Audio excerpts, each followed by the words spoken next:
of America, and to the republic for which it stands, one nation, under God, indivisible, with liberty and justice for all.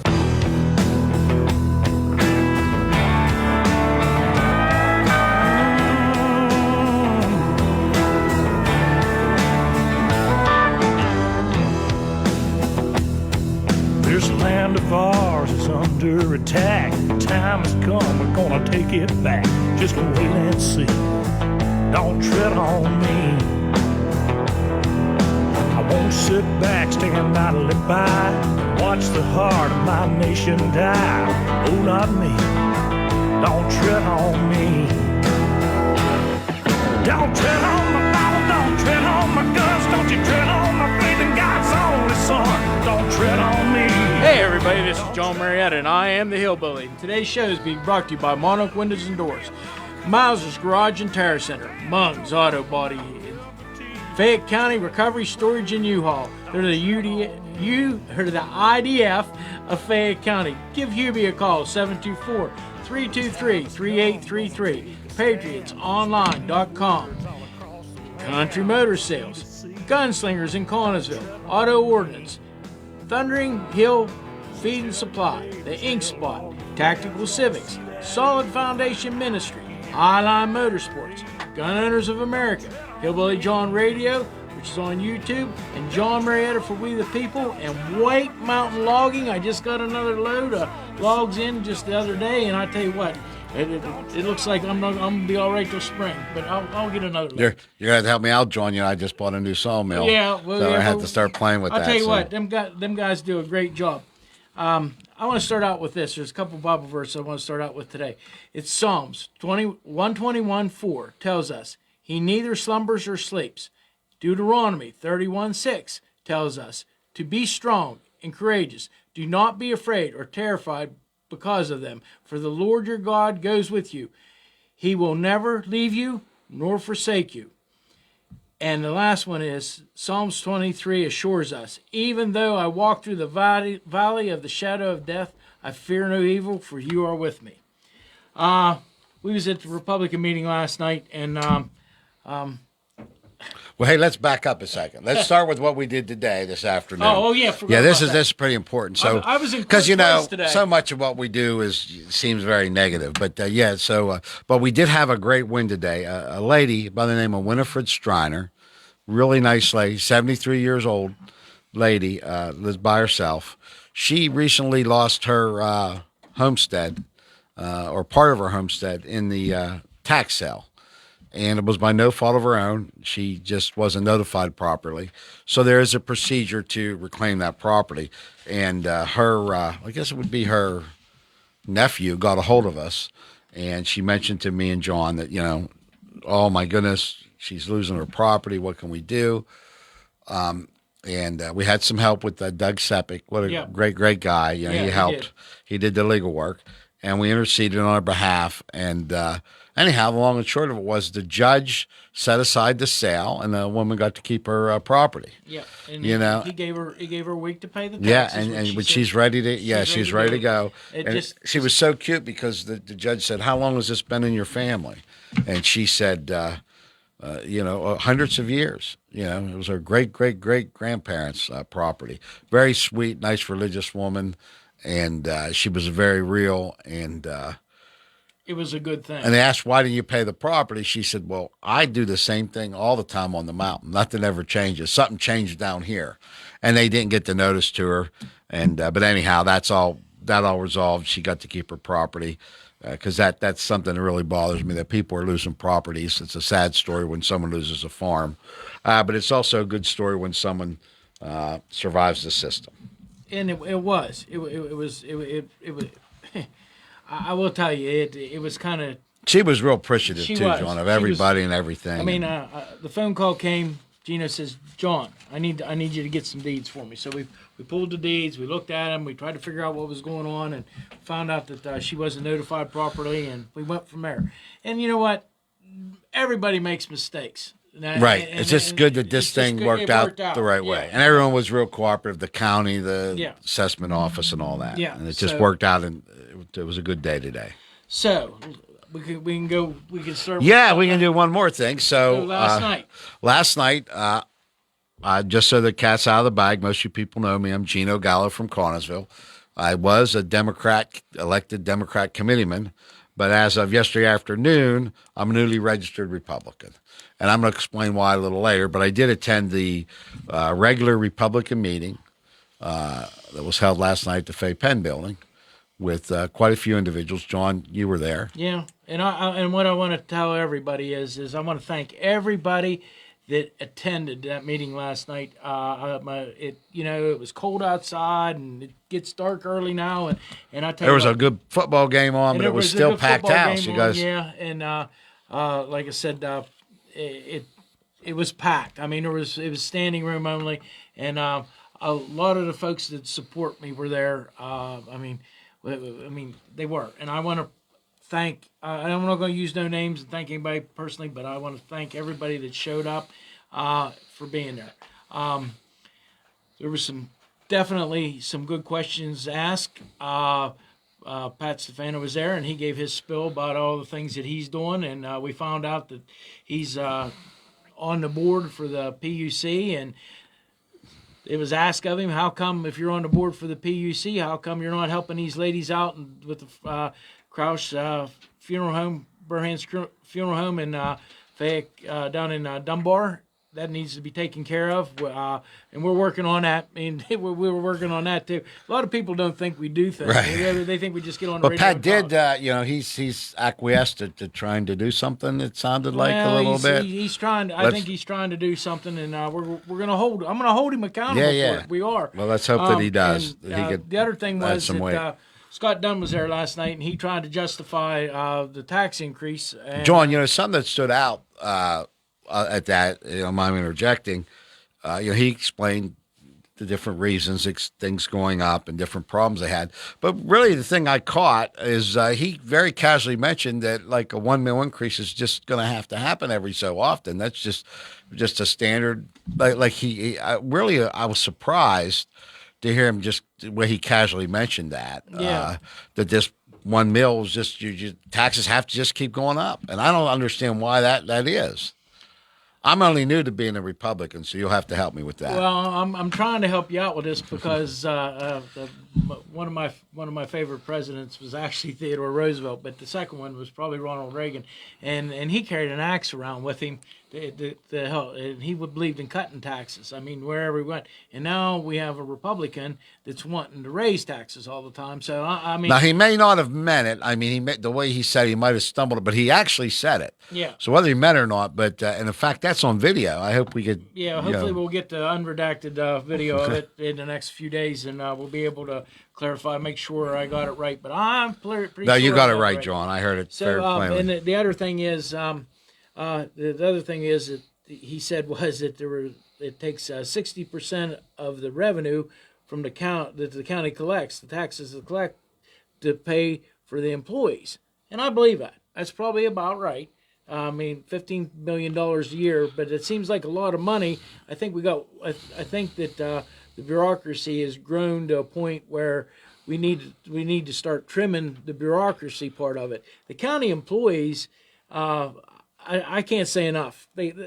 From the janitors to the people that work in my office, to everybody, they're busy. They're doing things, and they're trying to keep the things going. But I think we keep buying buildings. I guess you're going to keep need more janitors and more security. Yeah, the whole deal. So this is where we're at with that. But then he turned around and said that it takes the court system takes 70% of the budget. So now I'm thinking. I'm scratching my head. That's 130%, and I figure, well, okay, that's why we're in a hole. Well, that does include the jail, probation. It's a big part of the budget, and that was one of the reasons Commissioner Ambrosini was so adamant that it was so important to get the jail right, because the jail should actually be a net. Expense to the county. I mean, it shouldn't be an ongoing expense. It should either generate its own money or pay for itself through savings. But unfortunately, we don't have a jail that does that. Yes, and that's what the problem is. I mean, we I don't think we should make money off of prisoners. I really don't. I think that's wrong. I think these people are they don't want to be there. They really don't want to be there. So, Well, I don't think hopefully we can get things corrected and they can get on with their lives. So I guess it really doesn't matter what percentage of what costs what. It's a matter of, can you get that number down? Can you whack that number down? At the end of the day, what do you have to do so that there's no tax increase? Well, he said there was $30 million. They've collected the same amount of money for the last 3 years, $30 million. Well, if you know you're only collecting $30 million, better time to make cuts. Then you need to get the budget down to $30 million if that's all you got to spend. Yeah, don't expand. Don't expand the government. I mean, I actually thought that was, even back 3 days ago when I was a Democrat, I didn't think it was a good idea to expand government. Yeah. But I guess Republicans, it's all subjective. Well, it depends on I guess the mood and the time, huh? Yeah. But anyways, we got Gino here, and Gino, I tell you what, I'm going to ask you flat out, why did you decide to become a Republican? Well, right before I answer, I want to tell you I'm the same person I am today as I was yesterday. I have the same beliefs. Nothing's changed. I still believe even the same things politically. But it was really, for me, was more of a local based decision. I realize that at every level of government in our society, there's going to be certain wrongs and things that just don't set well and they upset us. And, most of the time we just say, those are things we don't, even if it's our own party or whatever, we just kind of just roll along and kind of shrug it off. But, I just could no longer be a participant of the of a party that was just brimming over with corruption.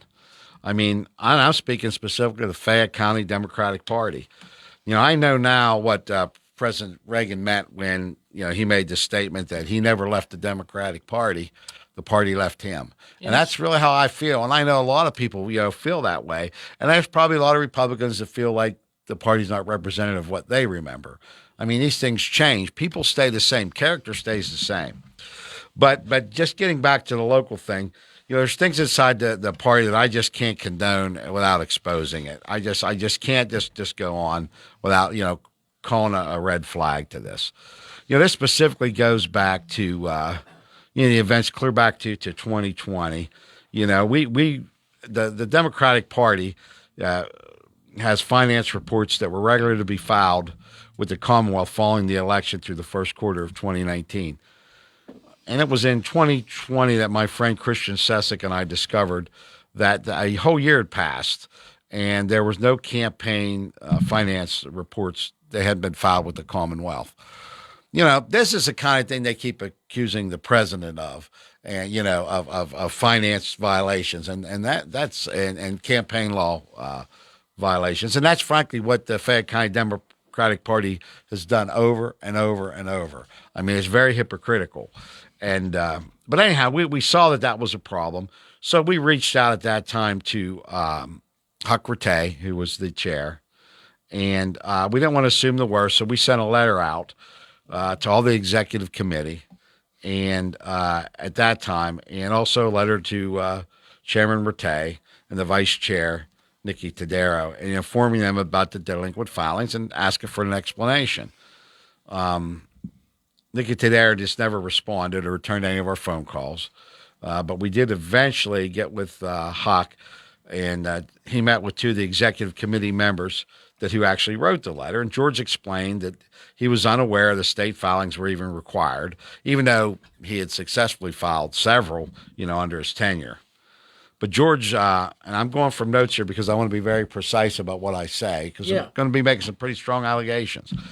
George explained that he received a call from the Secretary of State inquiring about the same, and he expressed that the appointed treasurer, Ethan Keaty, was not responding to his request. One personal friends with Ethan Keaty from Collinsville. He's a great guy. So we reached out. Also in that conversation, Rattay admitted that he paid himself over $500 in 2018 for golf clubs to be raffled off at a benefit. Well, there was no benefit, and the executive committee didn't even approve any kind of golf outing. So explain this to me now. There was golf clubs that were donated to the Democratic Party? Well, he paid himself $500 to buy these golf clubs that he was going to then raffle off. Okay. Okay, which in and of itself isn't a problem, except there was no there was no meeting. There was no confirmation of that. We couldn't find that. And so then, as we look forward, and he also admitted he couldn't provide those receipts. So at the close of that meeting, one of the members offered to pay for an audit so we get a clean bill of health, and prior to appointing a new treasurer to carry on the responsibilities. This was trying to be cleaned up and handled internally. Well, following that meeting, George just went dark. Wouldn't return any phone calls and wouldn't cooperate or proceed with any kind of an audit. So a conversation between Ethan and the executive committee member revealed that George never connected with him, and never informed Ethan about the meetings, and didn't even invite Ethan to the annual banquet, which Ethan really wanted to attend.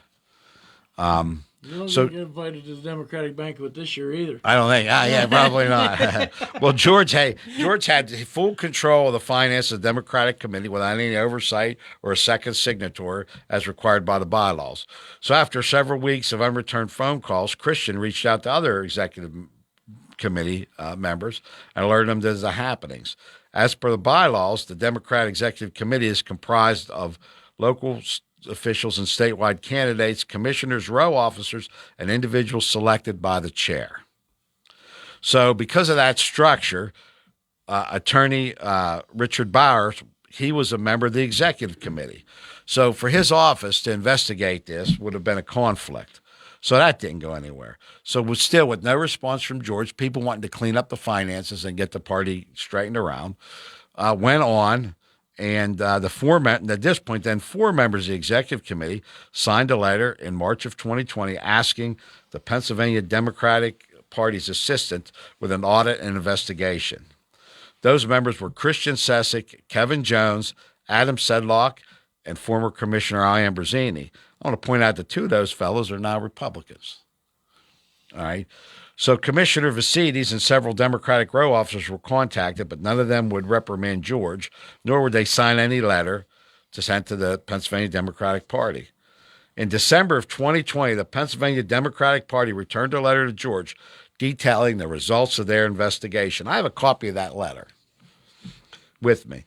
In that letter, the party found that George violated the bylaws.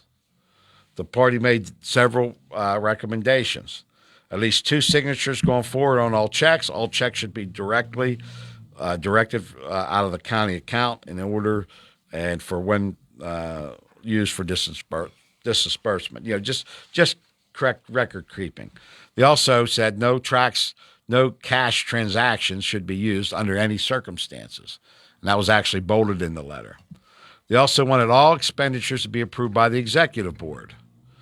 A treasurer's report should be presented at every meeting and then approved. All items purchased for the golf outing fundraiser was to be presented to the executive board for inspection to make sure they're in good shape for resale. The items should have been approved by the board. The secretary should have complete and accurate meeting minutes. All the above bylaws should be followed. If the county does not have a treasurer in place, the county chairperson needs to put one in place. And that cites the rule. Poor record keeping should be addressed by the executive board. Okay, so subsequently, the 4 signers who reached out. So then what happened? They wanted to have a meeting with the executive board. Everyone that brought up this wrongdoing, these misappropriations of funds, and it's right in the report, there were cash taken out, about $2,000, I believe. And there were other allegations of cash, but there was no record. In the reports, they actually had records of $2,000 that was taken out. So they asked for a meeting. The state came and asked for a meeting with the executive board. All the executive board members that originally protested this stuff were sent a letter. So subsequently, the 4 signers who reached out to the Pennsylvania Democratic Party, along with Ethan Keedy, he was the appointed treasurer, that's 5 members, received letters signed by George excusing them from their positions as executive committee members, rendering them unable to determine whether these recommendations were ever implemented. And frankly, they weren't. So the cash was never returned. We'll go on down a little further. At that time, a patsy board, a fake board was put in that had no knowledge, or if they did have knowledge, they didn't know that this was going on. So they met with a fake board, is what happened. Okay. Now, everyone on the board at that point was either complacent because they knew. I'm going to go right out and say they all knew. I personally made sure that all of them knew what was going on, right? But they chose to look the other way. Then this goes on and gets a little bit deeper. Trinette Cunningham was immediately appointed by George to serve as the treasurer. Trinette Cunningham is our jury commissioner. She was also the treasurer of the party. She covered the entire thing up. And her next report, and I have a copy of it, she gave George an in-kind contribution of $2,000. The board agreed to that, and she signed off on it. He never returned the money. He never returned the golf clubs and some other things that are more in-depth in the actual letter I have from the state committee. So Trinette created then a private message with more than 100 members and alleged that Adam Sedlock, who was one of the signers of the letter, was trying to undermine George, stage a coup, and blame him for any issues inside the Democratic committee. I'm going to tell you, I've known Adam Sedlock a long time. He's wanted nothing more than to advance what he believes is the Democratic cause. He wasn't out to stage any kind of coup or anything like that. So Christian Sesek shared the full series of events in that private message. When Trinette saw that was all on the message, she immediately deleted the messages, preventing the truth from being read. And we still have those texts, or we still have that. So Trinette kind of spun the story to hide the truth. So this is more covering up. So the rank and file committee members are still in the dark about it. Well, when I say the rank and file, there's Democrats that don't even know this happened. The 2020 campaign finance report suggested George contributed $2,000 in in-kind services. Likely it was just to cover up the money he never put back in, the cash he didn't put back in. I mean, we can only speculate as to that. But this, along with the corruption inside the Fayette County Democratic Party, continues to this day, and the executive committee has been turned into a group of yes votes for George Rattay, Trinette Cunningham, and Vince Facilities. So I'm going to just say that the people in this, they've created more Republicans. They've created more corruption, and it still goes on to this day. They don't have regular meetings and on and on and on, and I just can't be a party to it anymore. Now, take like the jury commissioner seat. That's justice in the county. The jury commissioner's got to put people on that are going to determine if someone's guilty or not, in trials. That's an important job. That I don't think that should be held by someone that covers up things. Anyhow, it's well known inside the party, and it just got worse. We've tried to fix it a lot of times, and we've had no luck. And when I hear members of the Democratic Party bash Trump and say that, he's no good, he's manipulating the law and rules, to his advantage, I mean, this is what they're doing. It's literally so hypocritical that I just can't stand it anymore. I said, now there's other issues too that I've decided to switch to over the Republican Party. Just more reflects where I'm at. Although I'm concerned about some of the stance of some of our local Republicans on some of their decisions, but I definitely align better, inside of that party, John. Well, that's a whole bunch. That's a bunch, and we have all the campaign finance reports to support it. And people may say, well, that's not a big deal. You're talking about a couple $1,000s, but here's the thing. It's if you take a penny, you'll take you'll take $1. If you'll take $1, you'll take 10. This is a corruption that's been permeating all throughout the courthouse. And I mean, frankly, with Vince Facilities and the bankruptcy, Huck Rattay himself, while he was campaigning, I didn't want to bring this out during his campaign because I didn't want to be like, oh, you influenced the campaign. But now that that's over, he filed bankruptcy while he was on the campaign trail. Vince Facilities filed bankruptcy while he's the sitting commissioner. These people can't control any of their money. I mean, it has to stop. The corruption has to stop. The reason we're paying such high taxes, the reasons why we don't have the industry and factories here are because of this kind of corruption. And somehow it has to stop, and people have to start calling it out. And the next thing, someone's got to figure out what's going on at Fayette Penn with their last director leaving.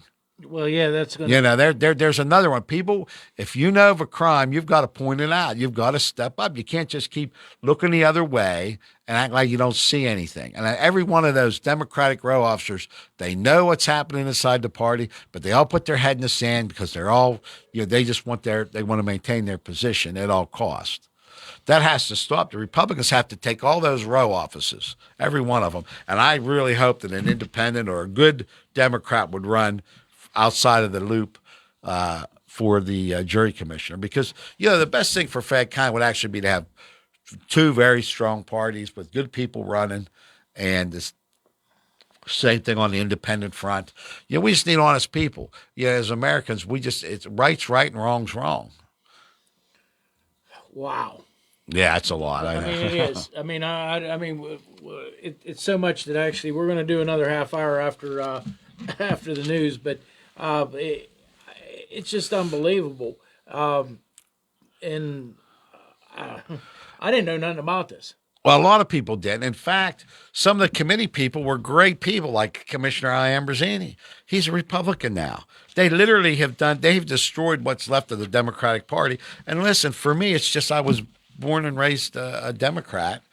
And, I just was there. I definitely would be considered a conservative, Kennedy, rural Democrat, I guess, which actually now aligns with the modern Republican pretty good. So it was very easy for me, and I do understand what Ronald Reagan said. And when I see some of the things that are happening inside the Democratic Party, it gets getting more and more outlandish. And there's a reason why Fayette County is overwhelmingly Republican now. And that didn't have these people they're not like, a lot of them aren't lifelong Republicans. A lot of them are converts. Yeah. But we have a lot of Democrats that have changed over, and not just in the last recent years, but even before. Well, you figure Donald Trump switched over. Oh, yeah. He was a Democrat, and Ronald Reagan. So I didn't feel it was too. I'm a very loyal person. It was very hard for me to switch. It took a lot of soul searching and a lot of time, but there's nothing left in Fayette County for the Democratic Party, not as it exists today. It's nothing less. It's just a little bit of corruption. It's what's left of the Fred Lebner days and Vince Facilities. And if I can help put the nail in that coffin, I'd be glad to put the last nail in the coffin, one of the final nails. I said, and that's a shame. I know a lot of good Democrats. I mean, I really, I cried with some of them over it. We're going to work hard on this together. We've decided that the win today in court was a big deal for us. I'm so happy. Not just for me, but for Gino. Gino did a lot of the work, and I want to thank Doug Sepik for coming forward and doing that. That lady is able, and these are the things that we're doing. People don't think so. We did the injection wells. We pointed that out, and we're going to get on this budget stuff. Listen, there's a lot of problems with the budget. We have not even scratched the surface with it. But I can assure you, I mean, we're going to get to the bottom of it, and we've already saw a lot of big inconsistencies. We didn't need this tax increase. We don't. We absolutely do. It does not need to happen. These loans, this is a self-inflicted thing, and the only way to get off of this spending, they got to start making cuts. Well, I tell you what, I think back with the way things are, and we know they can't count the votes in Fayette County. We know they can't take care of your money. So, but I think we were blessed, Gino, honest, because I don't know. I don't know. I would rather try to walk across the top of the Youghiogheny River down in Connellsville than try to fix what's going on. It's wrecking. I believe that could be fixed, and it has to be John, fixed. I actually was talking with Rob Rose. I meant to ask him today, and I didn't, and I should have done it. I just was distracted. I was there for the hearing. But, I heard rumors that there's checks bouncing out of the general fund. We heard. I hope it's just rumors, but I can't prove that. But it seems that there is some rumors that some people's insurance for their supplement for their insurance. I don't know what you exactly call it. So I guess at the beginning of the year, they give many of the employees get a $3,300 check, right? Yeah, and that's for their deductible. Yes, and then they take it out of your pay. Every time you get paid a certain amount to pay back the county the $3,300, so that money should be set aside for the next year. And then in case you need that money, you have it. Oh, okay. But that's that $3,300 was a deal that they made to get a better insurance rate. I'm assuming. Yeah, right? And high deductible like that. Yeah, so that's how they did it. So have the employees got their $3,300? No, I got mine, but I had to go use. The 3 previous times I got it right away. I got it before Christmas even. And now this year, I had to actually go ask for it, and it wasn't until the first of the year. So that's where we're at with that. Also, most of the people got their checks by now. I would say most of them do, but we did hear that a couple of them didn't clear the bank for some reason, and we're not figuring out what's going on. Hopefully, it's just a clerical error. Hopefully, that's what it was. Well, the last thing we need to do is, on top of the high interest, the multiple loans, and the loans to pay off loans, and the bonds to pay off loans, hopefully we're not paying bounce check fees on top of everything else. Well, anyways, I tell you what, we're going to come back right after Joe Orsulak and the Golden Diamond review and the news, and we're gonna do a half hour after that. So, anyways, Nick, I guess take us away, and we'll be back with you in a half hour. We're being brought to you by Monarch Windows and Doors, Mauser's Garage and Tire Center, Mung's Auto Body, PatriotsOnline.com, Fayette County Recovery Storage and U-Haul, the IDF of Fayette County. If you need it found or stored, call Hubie. If you need it moved, I'm sure he'll help you out there too. Gunslingers is in Connellsville, Tactical Civics, Auto Ordinances, Thundering Hill Feed and Supply. They're a new sponsor. I'm having trouble with that, but it'll roll off my tongue sooner or later.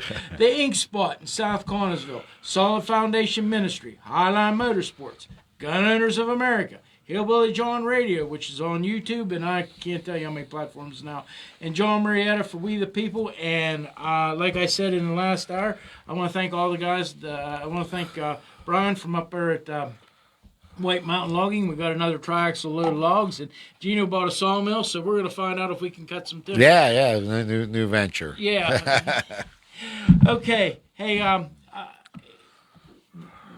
Gino unloaded. It was a lot on the last hour, and that's why we're going to do this. We're going to do another half hour. But basically, everything that the Democratic Party is accusing Donald Trump of is happening here in Fayette County. Right. Well, my remarks are specifically addressed the Fayette County Democratic Party. Yeah. That's where I have my experience and firsthand experience with, and I have copious notes, and we're going to put those up on a website in the very near future, detailing it all. Again, you go back to the last hour or catch it on YouTube specifically, but the long and short of it is, the local Fayette County Democratic Party is a group that's designed just to support Vince Facilities, Trinette Cunningham, and Huck Rattay.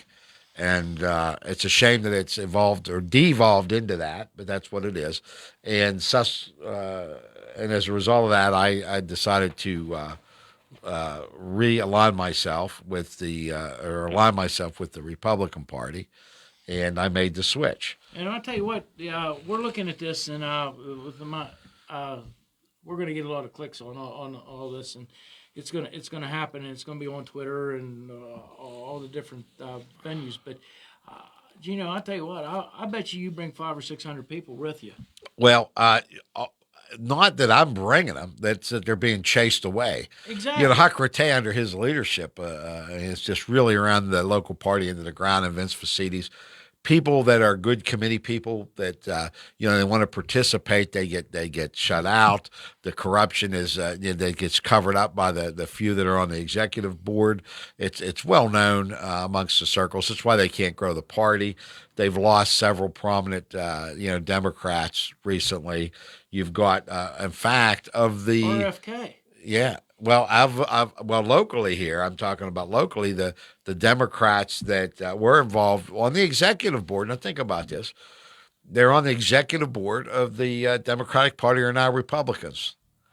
And at least one of them is unaffiliated. And it's because they don't want to be associated with the corruption. Yet you still have other row officers that just, they won't call it out. Well, they're keeping their heads in the sand. I mean, we know that after the last election, there was probably some deals made to keep these last few Democratic row Of course there were deals made, and that's the kind of stuff sickens me. And that's the part of the Republican Party that I'm upset with too. I mean, it turns into the uniparty, and if we're going to stand up for something, let's stand up for the right things. Let's stand up. People's individual character won't change. These parties, the definitions of what it means to be a Democrat or what it means to be Republicans, those change, and you're going to see those redefined. But a person's individual character won't change. People that are prone to file bankruptcy and have all these legal problems, that's going to continue, and no matter what party they're in. So anyhow, what I want to do is I just for the people, the local Fayette County Democratic Party is not for the people of Fayette County, and that's become abundantly clear to me. And that was the primary reason that I felt it was time to, break ties. So I did. So, and the same token, John, I think that a lot of the work that we're doing, and I see a lot of Republicans cross party lines to do the right thing. We see it with Charity Grimm. We're seeing people that really put things, forward. I'm real excited about the new coroner. Coroner, but he's trying to get into preventive stuff. I'm not against the old coroner. I'm just saying it's refreshing that Bob is doing a lot of good stuff, and I'm very excited. I need to touch base on. I got the Fayette County Alcohol and Drug Abuse, Center. They dropped off 4 cases of Narcan to my office, and guess what? I'm already down to 2. I mean, they dropped it off at 1 o'clock this afternoon, and people were finding out. And if you need it, please come in and get it. It's free. You take it. Super easy to use, and you can save someone's life. We're going to have a seminar in the near future about it. We're going to have another one. You're not supporting or encouraging drug use. That person may just need to get revived, one more time till they turn their life around. Yeah. And it's important, and it'll actually save the county a lot of money if they don't commit suicide. They don't overdose because it's very expensive. The coroner was sharing with us how expensive it is when someone actually overdoses. Yep. So he's not only saving lives with his work, he's actually saving us money, which is real important. In fact, we talk a lot about the tax increase that the commissioners recently imposed on the populace. That's what's really sad that by not having control of their finances, that's less money they have for programs and for things that really turn this county around. Exactly. And by the way, there is going to be a commissioners meeting. It's going to be next Thursday at 10 a.m. I believe I have that right. Next Thursday at 10 a.m. You need to get on board, and you also get to the meeting. Hold these guys accountable. And we have to hold these people accountable. WMBS will be filming it live again, courtesy of a couple different people. One of them's me. We know it's difficult for people to make a 10 a.m. meeting. Well, we're gonna especially bring working that up. people. We're gonna bring that up. We're gonna make sure that they. The commissioner should change the meetings. I mean, we've asked them, and we're going to continue to ask them to do it, and so that working people can make these meetings. The people that are paying their salaries.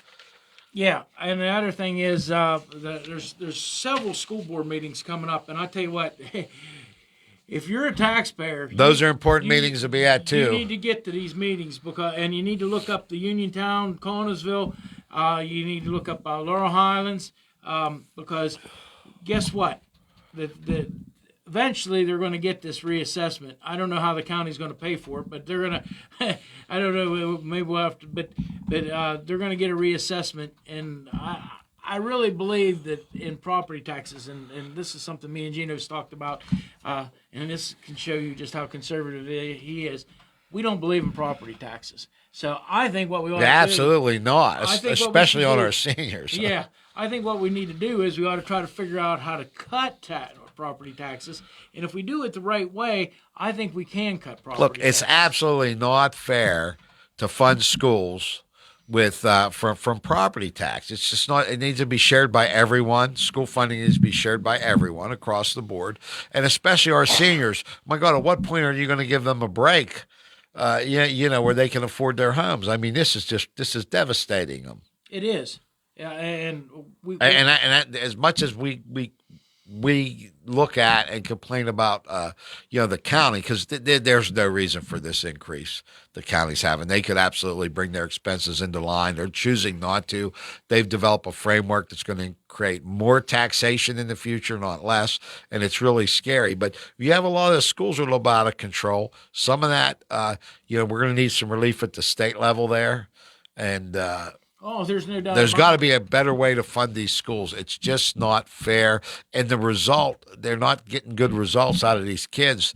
And, we're looking at problems we're going to have to do consolidations. There's a lot of issues with a lot of this stuff. But at the end of the day, the population is shrinking in Fayette County. You're putting an unfair amount of the burden on the few of us that are trying to stay.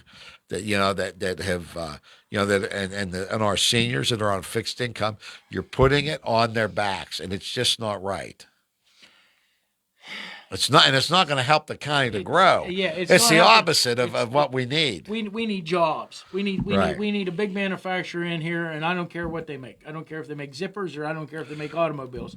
But I mean, and anything in between. But we need manufacturing jobs in here. We need to be mining coal. I mean, it's ludicrous that we were standing on 200 years of coal, and I know some of it's going to take a little extra effort to get to because it's so deep, but we need to go after this. We need to make sure, and we need to put a tax on it, an extraction tax, and then that'll help out pay these seniors, but help these seniors pay for their property taxes, or maybe even eliminate them. I mean, Tennessee doesn't have no property tax. Florida don't have no property tax, and I believe West Virginia doesn't have no property tax. Right now, right. We just keep going on, and this hasn't brought a big manufacturer to Fayette County. So we have to figure out a way to do it differently. I don't care what way it is. And in the meantime, we can't tax our people to death. No. We in the meantime, they've got to get this spending under a line. They got to get it. They got to get it under control. It has to happen, and I mean, Fayette County is such a unique place. I seen a picture today, and I'll tell you, and I read the story about the cross at Jamonville. I mean, there's so many different things here in this county that can be promoted for tourism. I get that, but it's such a unique place. We have a high pile, and thank God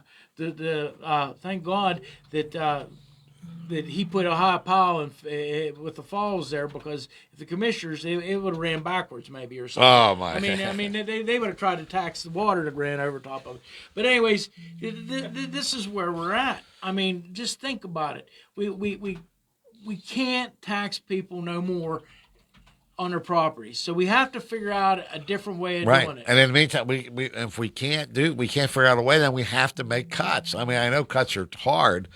And we got to get rid of the corruption out of government, the local government, the corruption, the patronage of these political jobs that have been created, and some of this stuff's just ridiculous. So you got to get it cut out, and you got to quit chasing this corporate welfare.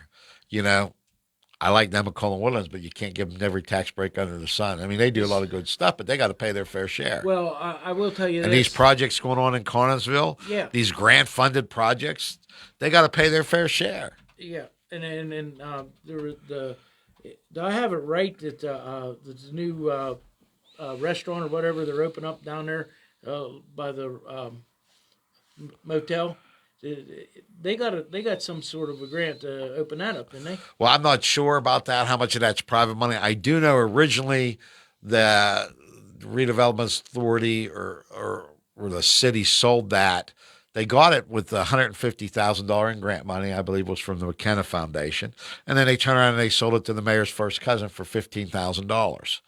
And then that got brought to the attention of Josh Shapiro, who was then the AG, who made him give it back. But then it's my understanding that then transferred again for $100,000, which is still $50,000. So tax dollars bought that for $150,000.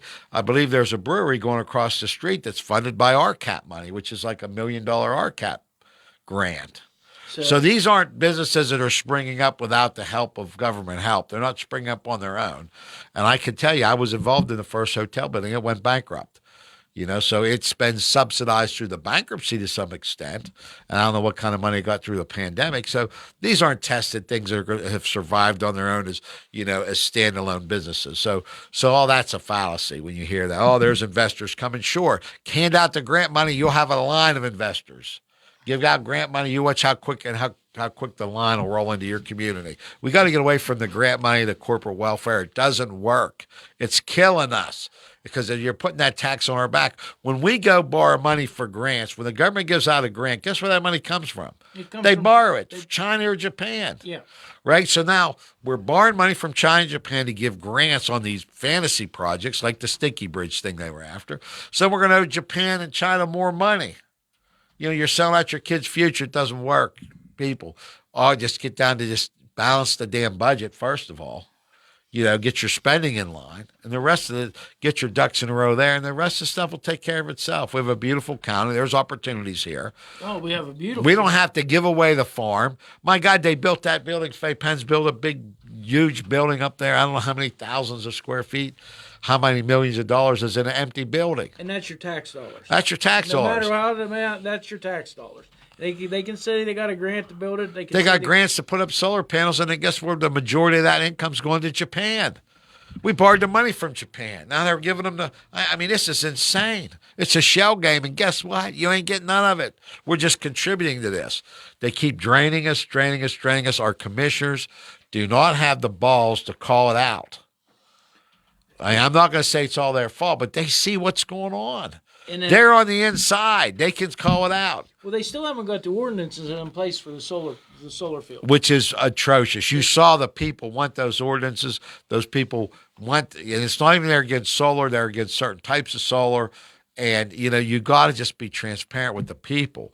I mean, I don't even know about this injection well ordinance if they've even all been established yet. Well, that's something we're gonna research a little bit about. But I mean, you think back, Gino, all the things that we started out with, and we got criticized. I mean, we took a beating over the election into the election. So then right. But then we went with the solar. The injection wells, and everybody said we were grandstanding. But guess what? We got it done.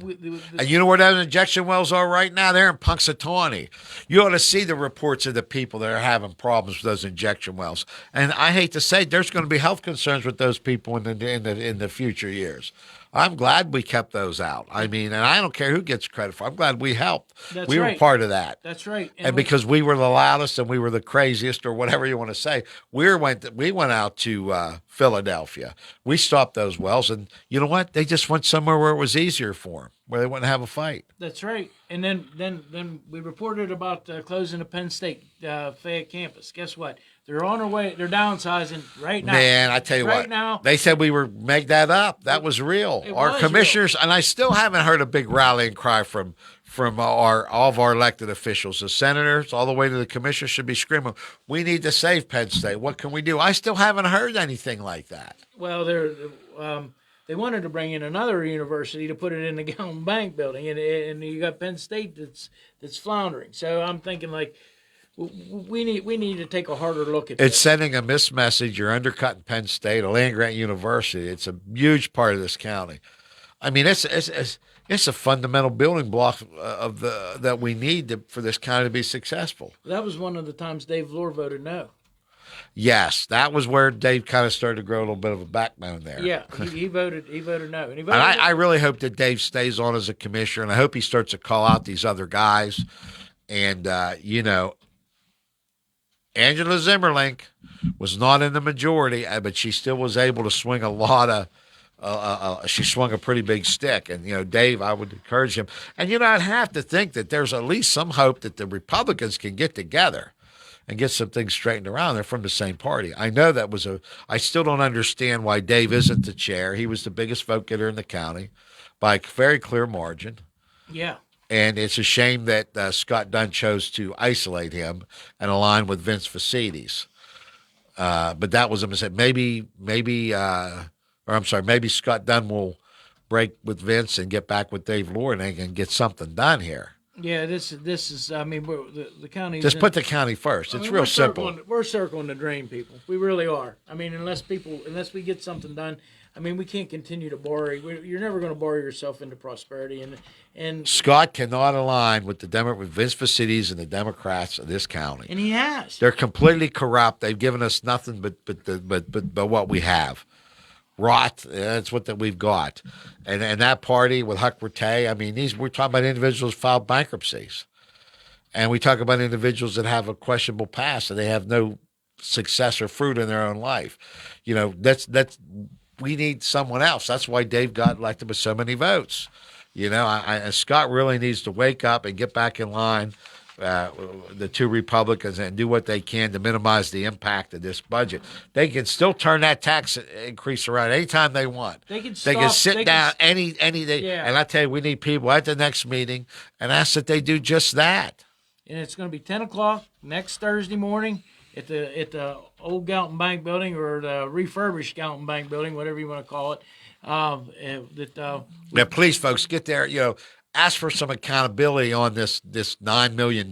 Yeah, that's the one thing we're going to have to do. And by that, maybe we'll know for sure about something. We're hearing reports of checks bouncing out of the general fund. Yeah. They literally kicked the can down the road so far that, gosh, it's bad enough we're paying interest on money and interest on loans for loans and interest on bonds. And my God, I sure hope we're not paying bounce check fees. The taxpayers can't take any more. This is true. I mean, like I said, we did Penn State. Now this tax increase, and people, you can stop it. Like, it's not. I mean, they will listen. Just put pressure on them. Call them up. Tell them they can make cuts. There's plenty of places in the budget to cut. Well, one thing I do want to iterate here right now. Scott Dunn spoke at the meeting last night, and he said that he's gotten threats, death threats, and he said his family's being attacked. That's not the pressure we're talking about. That's not cool. That's not cool, and that needs to end right now. And I'll tell you right now, I will not tolerate anybody doing that. And please do not do that. That has to stop right now. If somebody makes a bad decision, call them out on it. That's fine. You can vent. You can holler at them even. No death threats. Do not include their families in this. This is crazy. And I just I want to make sure I said that today. I mean, that was a good point, John. I'm glad you brought that up. We can vote them out of office, and we can ask them to resign if they don't want to continue. I mean, maybe that's what they're going to have to do. They're going to have to resign. We're going to have to try to figure out, because eventually we got to keep putting the pressure on them, and the pressure I mean is consistent pressure. Yeah, not physical threats of violence. No, that's silly. That's just not cool at all. I've gotten some threats, but nothing that I was really concerned about. But I can understand if that's happening, that is wrong. So I tell you the other thing we have to, folks, if you see corruption in this county, point it out. Don't just look the other way. Yeah, don't look the other way. Call us. We'll point it out. I understand if you don't feel comfortable being at the tip of the spear. But if you know something, get a hold of us, and we'll follow up on it. We'll verify it, and once we got the facts, we'll get it out. Gino, I don't think anybody's ever brought light to some of the things that's going on in the county as what we have. Well, and there's a lot of people behind us helping us too with information and stuff. Right. I'll just let that be known. Yeah. And I don't mind, being the tip of the spear. I don't care. But right now, we just got to get this county straightened around. I got grandkids here. We want to live here. This is our future. We got to get it turned around. No one's going to come save us unless we do it for ourselves. There's nobody coming to save us. Yeah, no one's going to come help us. And I often think about different things, but if we take care of our own backyards, it'll work. We have to take care of what's ours. We got to clean up the corruption that's here. We can do that now. I mean, I'm pretty optimistic that, as we get some information over to Mike Auble, I have no reason to think that he wouldn't pursue things that we're getting ready to take to him right now. Yeah, I think there's going to be some we're finding out some interesting things. I don't want to go into any more than that. No, we went far enough. We went far enough. In the first 45 minutes, we covered a lot with the Democratic Party. We're going to put that all up on a website that we're working on, Fayette Truth. It'll be up in the next probably 2 weeks. And we're going to recap some of our stuff with the injection wells. We're going to go. And also some of the stuff on individual politicians, Yeah. And it'll all be fact-checked. The facts will be right there for you to see. We also got people really digging hard into this budget. Believe it or not, I got a phone call this morning from the lady that's this is what she does, and she's going out over it. This budget is a mess. Well, and it's just a budget, and we also have to look at that last audit, and we have to look at DCED filings, which haven't been done timely. Yeah. So I mean, there's a lot of problems, And then here's the other thing. If they're not meeting these requirements and it doesn't look like they are, they're in jeopardy of having every one of these loans called.